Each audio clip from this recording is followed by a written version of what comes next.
توحید کی دعوت کے اوپر یہ دبا کر بیٹھ گئے ہیں، پردہ ڈال دیا ہے اور پھر خوش ہیں کہ ہماری زندگی بن رہی ہے اور ہم جنتی ہو جائیں گے۔ حضرت نے یہی فرمایا تھا کہ 11ویں کی نیاز کرو، گھونگٹ جاری رکھو، بیوی کی سہانت ہو، اور اس کے بعد پھر یہ زیارتیں آتی ہے، غوث کو پکارو، ان کے نام پر چڑھاوے چڑھاؤ، اس کے بعد پھر دنیا میں بھی خون برسے گا اور اس کے بعد یہ تم کو اپنے ساتھ جنت میں لے جائیں گے، تمہارے بغیر نہ جائیں گے۔ یہ آج کا دین ہے، یہ قرآن و حدیث کا دین نہیں۔ اللہ کے رسول صلی اللہ علیہ وسلم نے فرمایا ہے کہ دیکھو میں تیرے دین چھوڑ کر جا رہا ہوں، یہ قرآن اللہ کی کتاب ہے اور یہ میری سنت ہے۔ بس انہوں نے قرآن کو بدلا، اگر یہ تفسیر نہ کرتے،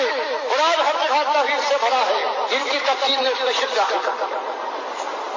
سنت ہر جگہ اللہ کے نبی صلی اللہ علیہ وسلم کے طریقے کو بتاتی ہے، انہوں نے اس کے اندر اس کی تفسیر بیان کر کے بدعتیں بھری ہے۔ آج دیکھو ہر طرف بدعتوں کا بھی زور ہے، شرک تو ہے ہی، اب کیا ہوئے بدعتوں کا کہ حضرت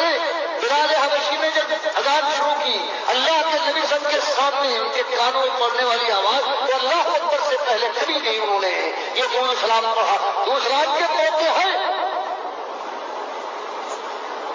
حضرت اللہ ابن عمر کی روایت، جو ان کے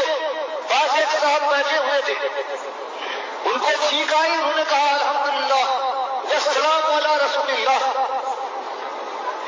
کہ الحمدللہ اور سلام کی ہو اللہ کے رسول صلی اللہ علیہ وسلم پر۔ حضرت عبداللہ ابن عمر نے سننے کے بعد کہا اس کے آگے یہ بھی تو بڑھا دیا، اللہ ابھی قومی، یہ بھی تو کہیں کہ تیرے باپ کے اوپر تیری ماں کے اوپر سلام کی۔ اس انداز سے کہا تھا وہ گھبرا گئے اور انہوں نے کہا کہ اس سے کیا غلطی ہوئی شیخ، میں نے سلامتی کی بات کی ہے۔ کہا ہاں سلامتی کی بات جب موقع ہوتا تھا ہم بھی کہتے السلام، لیکن اس موقع پر اللہ کے نبی صلی اللہ علیہ وسلم نے الحمدللہ بتایا ہے، تم نے اپنی طرف سے پڑھا دیا۔ اس کا مطلب یہ کوئی کہے یہ اچھا ہے، یعنی نبی صلی اللہ علیہ وسلم زیادہ ہی جاننے والے علم والے ہیں، نبی صلی اللہ علیہ وسلم کو معلوم نہیں تھی تو یہ بدعت ہے، اس وقت یہ کفر بن جاتی ہے اور آج دنیا میں حد بڑھ گئی ہے۔ اللہ کے نبی صلی اللہ علیہ وسلم کہہ دے اور ہمیشہ ایک نماز کے بعد ایک مرتبہ بھی انہوں نے مل کر دعا نہیں مانگی، لیکن یہ جو جمع کرنے والے ہیں ویسے مرتدیوں سے بات کہنے والے ہیں کہ یہ نبوت ہے، تم نے یہ نہیں کیا یہ کرو، یہ جمع کرتے ہیں روکتے ہیں اور جب تک مل کے یہ ہاتھ جا کر دعا نہ کر لے ان کا پیٹ نہیں بھرتا۔ قرآن کو بدلا، حدیث کو بدلا، سنت کو بدل ڈالا اور پھر امت ہے ان کو پیشوا مارتی ہے، ان کو لے کر چلتی ہے۔ اللہ فرماتا ہے کہ دیکھو کہ تاغوت کو جس نے دین بدلا ہے اس کو اپنا پیشوا اور کارساز اور اپنا بڑا اور امام مانے وہ کافر ہے۔ اللہ فرماتا ہے والذین کفروا اولیاءہم الطاغوت، یہ تاغوت کو اولیاء بنائے، جنہیں دین کو بدلا ہے ان کو اپنا رہنما بنائے، امام بنائے تو مالک کا فتویٰ لگتا ہے کہ وہ کافر ہے۔ اور مالک فرماتا ہے جو وَمَن يَكْفُرْ بِالطَّاغُوتِ وَيُؤْمِن بِاللَّهِ فَقَدِ اسْتَمْسَكَ بِالْعُرْوَةِ الْوُثْقَىٰ لَا انفصام لَهَا، اور جو ان طاغوت کفر کرے اور صحیح اسلام کے حلقے کو پکڑے تو اس سے مضبوط حلقہ پکڑا ہے۔ آج یہ امت ہے یہ کفر اور شرک میں پوری طرح سے شرابور ہے۔ آج اس کے یہاں سنت کا نام میں نماز بھی پڑھتی ہے، لیکن اللہ فرماتا ہے اگر ایمان کے ساتھ ایمان پکا نہ ہو تو میں عمل من الصالحات من ذکر اور انثى وهو مؤمن، والد نے بتا تمہارے یہ سر کو بار بار رکھتے رہو، 5 وقت 10 وقت رکھ دو، تم بھوکے پیاسے مرتے رہو، تم حج کے لیے ریگستانوں کو تحقیق کرو، ہم تمہارے کسی عمل کا لاکھوں تم صرف کر دو، ہمارے یہاں کوئی قیمت نہیں اٹھے گی، ہمارے یہاں قاعدہ یہ ہے وَمَن يَعْمَلْ مِنَ الصَّالِحَاتِ مِن ذَكَرٍ أَوْ أُنثىٰ وَهُوَ مُؤْمِنٌ، ہمارے ساتھ ہمارے دربار میں یہ ہے کہ نیک عمل کرنے والا اگر ایمان ہے اس کے اندر تب اس کی ہم قیمت اٹھائیں گے۔ اور آج یہ عقیدہ ہے کہ اللہ کے نبی سب زندہ ہے، یہ غوث ہے، یہ قبریں ہیں، ان کے اندر رہنے والا سب کچھ جانتا ہے، یہ مشکل کشا ہے، اور پھر یہ نماز پڑھتے ہیں۔ اللہ فرماتا ہے ان کی نماز کا عالم یہ ہوگا کہ عاملۃ ناصبہ تصلیٰ نار حامیہ، یہ عمل بھی کریں گے تھک بھی جائیں گے، لیکن آخر کار جہنم کی آپ کا ایندھن بننے والے ہیں۔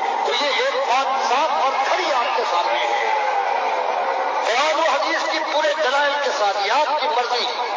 چاہے مانے اور چاہے رد کر دیں، بہرحال موت کی چٹکی مضبوط چٹکی ہے، جب وہ آگے بڑھے گی تو دامن زندگی کو مسل ڈالے گی،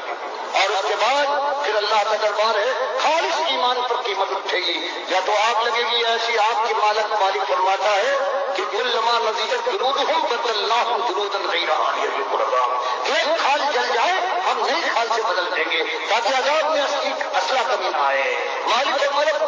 ہم ثیاب من نار، ہم ان کے بدن کے لحاظ سے آگ کا لباس کٹوا کر ہم پہنائیں گے، اور سب من فوق رؤوسہم الحمیم، سر کھلا رہ جائے گا جہنم کا ابلتا اس کو جس کی گرمی کا کوئی اندازہ نہیں ہے، یہ سر کو جلوائیں گے، اور چاہے سب ہی معافی بطون میں جلود، وہ پیٹ میں سر کو چیرتا ہوا اترنے کے بعد ہاتھوں کو گلا ڈالے گا، جو کھان پر پھیلے گا وہ جھلسا دے گا، جو لہو مقابل الحدید سورہ حج میں آتا ہے، اور اوپر سے مات پڑے گی گرم اور لوہے کے گردوں کے ساتھ۔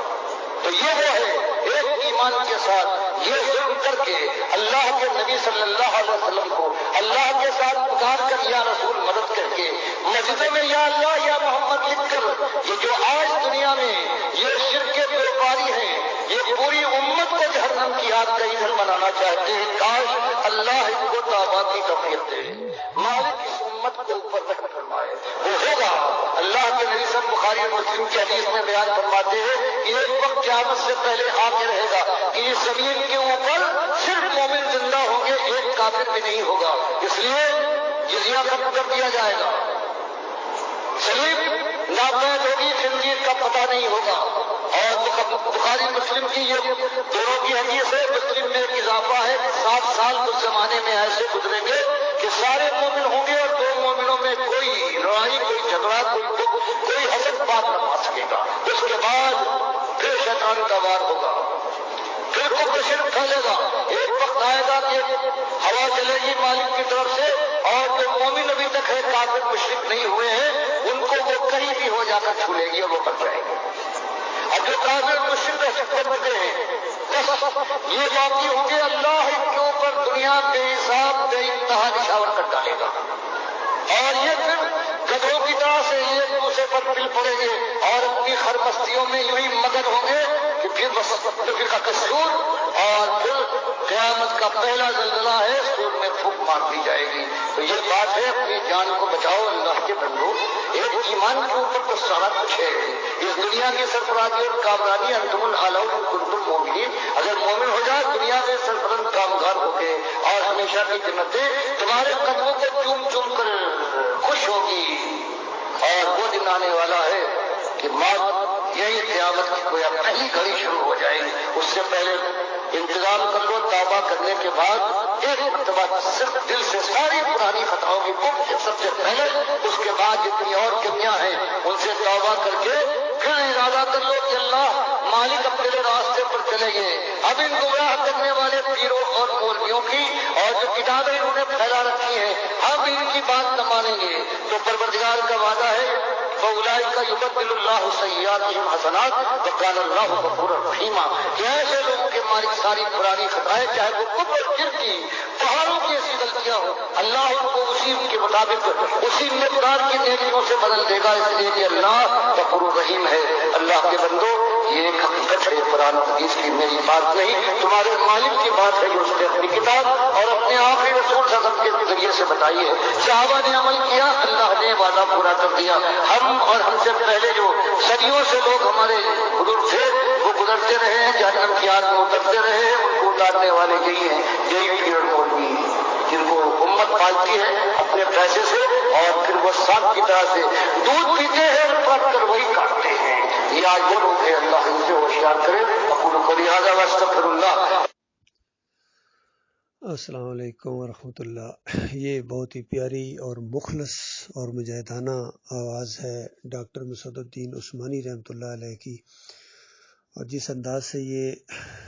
توبہ استغفار کر رہے ہیں اور اپنے ساتھیوں کو اور پوری دنیا کے انسانوں کو معافی مانگنے کی تلقین کر رہے ہیں کہ اپنے مالک اور خالق سے معافی مانگو دل کے ساتھ، تو جہاں جہاں تک یہ آواز پہنچے گوار ہے نا میرے بھائیوں، میں اللہ سے معافی مانگتا ہوں۔ جتنا شرک ہوا ہے، کفر ہوا ہے، اس سے پہلے آج سے 37 سال پہلے یہ دعوت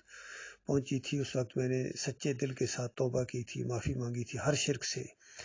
واسطے وسیلے کے شرک سے، پکاروں کے شرک سے، نظر و نیازوں کے شرک سے، رکوع اور سجدے جو بھی ہوتے تھے یہ ان درباروں کے اوپر، اور یہ جتنی نظر و نیاز ہوتی تھی سب سے میں اللہ کی معافی مانگ چکا ہوں. اور اب اسی ایمان کو پھیلانا ہے.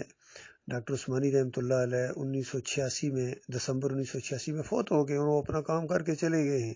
اب ہماری باری ہے، ہم نے اس دعوت کو جاری رکھنا ہے، ایمان کی اس شمع کو بجھنے نہیں دینا ہے،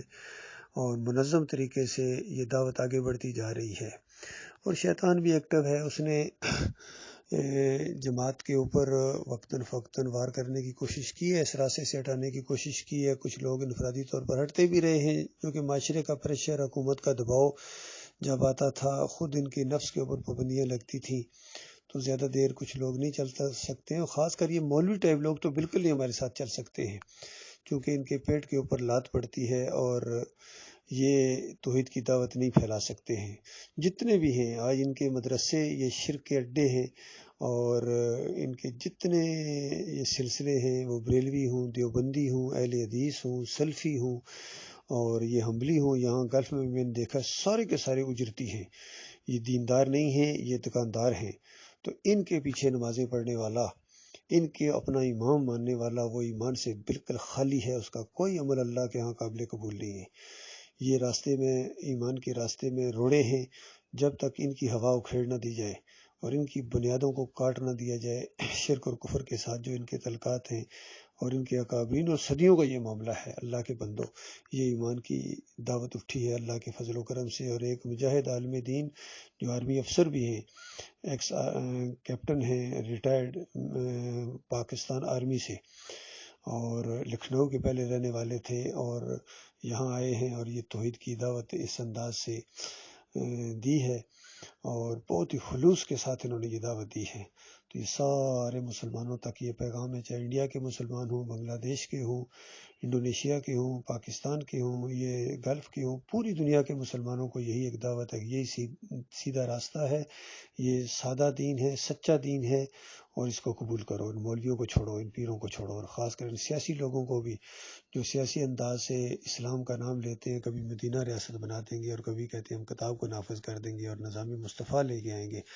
یہ سارے کے سارے اسلام کی بجائے اسلام آباد کے اوپر زیادہ نظر رکھنے والے ہیں، اور دینداری کی بجائے یہ سارے دکاندار ہیں.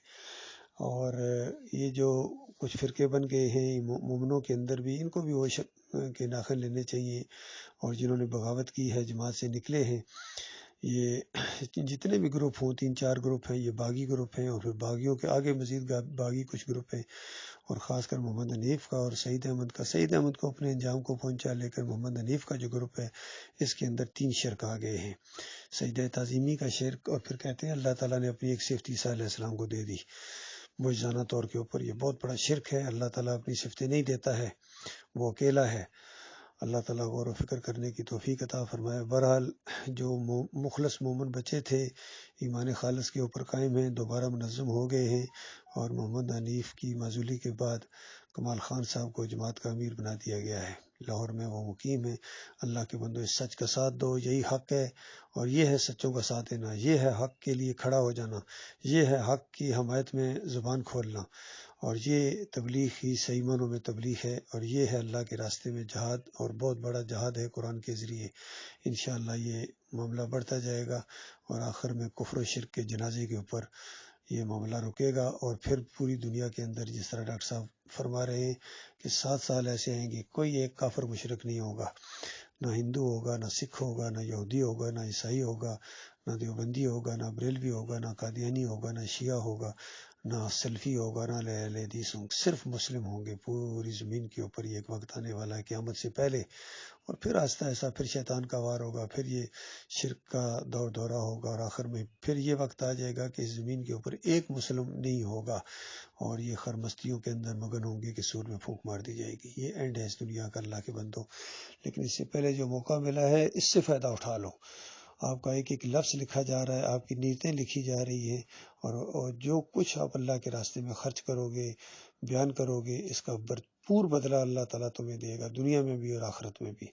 اللہ تعالیٰ ہماری ملک کی سرحدوں کی بھی حفاظت فرمائے، اس ملک کو چوروں اور ڈاکوؤں سے اپنی پناہ میں رکھے اور مخلص لوگوں کو مالک آگے لائے۔ ایمان کی بنیاد کے اوپر تبدیلی آئے گی، جب بھی تبدیلی آئے گی یہ ووٹوں اور نوٹوں کے ذریعے نہیں آئے گی،